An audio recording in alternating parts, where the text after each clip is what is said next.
Hey, my name is Jake Tarman, and my presentation is on Russian ballet. So, the history behind Russian ballet was that ballet wasn't exactly invented in Russia, but Russia quickly became the epicenter of ballet, and it came to Russia in the 1700s. When Peter the Great started westernizing Russia.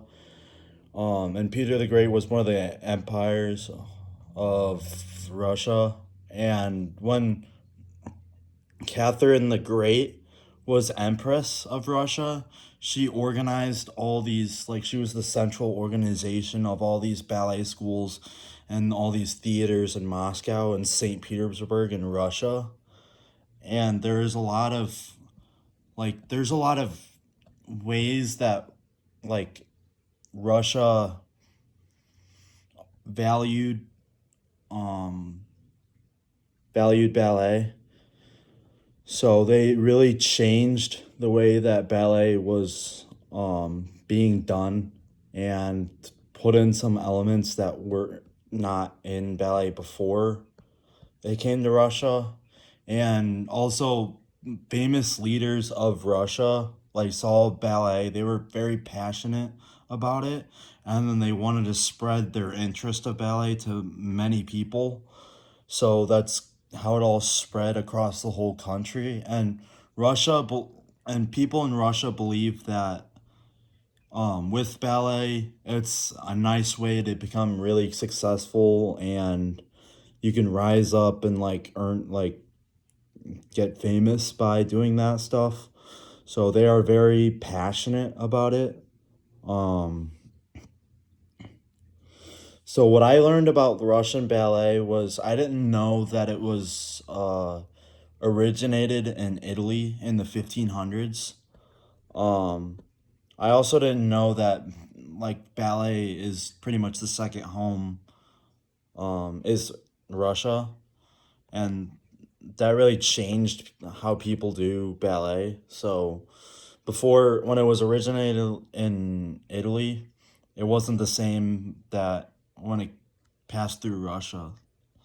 I also learned that they also made a variety of plays, and such as the Nutcracker. So the Russians came up with the famous Nutcracker play that oftentimes you will see with ballet during the holidays.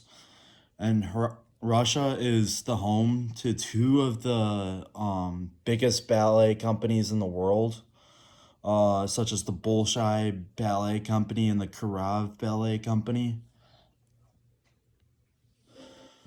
I would incorporate this into my classroom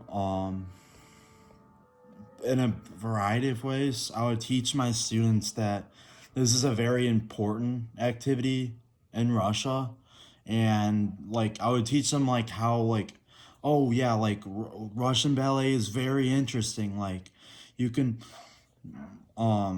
make a career out of it, or just really make it engaging and fun and interesting for them.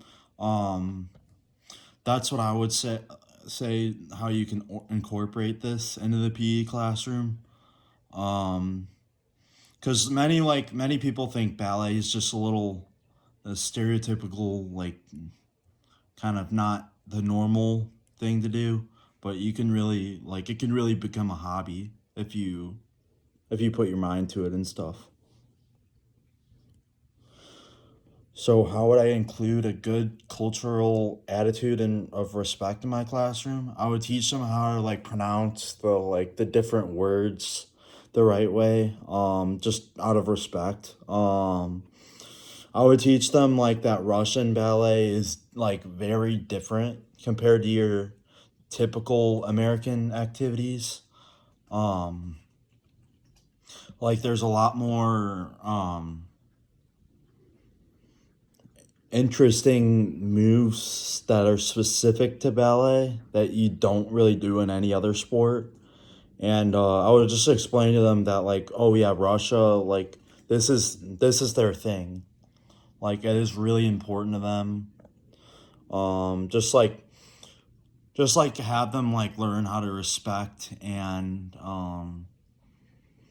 like maybe they can compare it to their differences, their cultural differences, um, to Russian ballet. So the skill related fitness components in ballet is definitely power when you got to leap, for big leaps and stuff.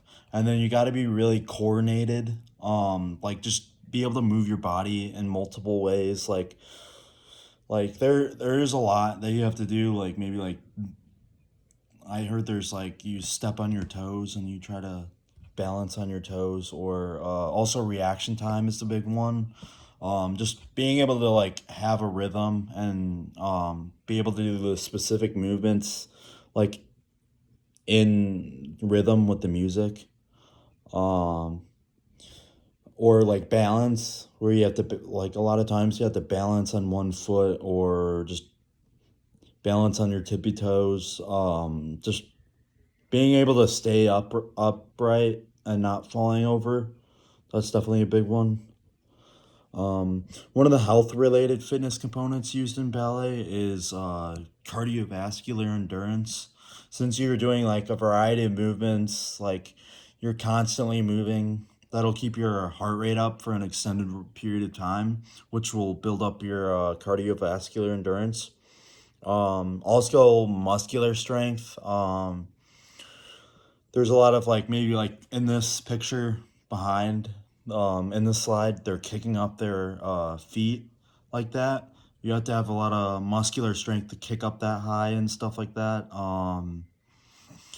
Also flexibility is a big one. Like a lot of people are doing splits. A lot of people have a lot of ankle flexibility. You should be able to point your toes and stuff. And then muscular endurance is also a big one. Just being able to like use all your muscles and engage them to do this activity for an extended period of time. And that is my works cited.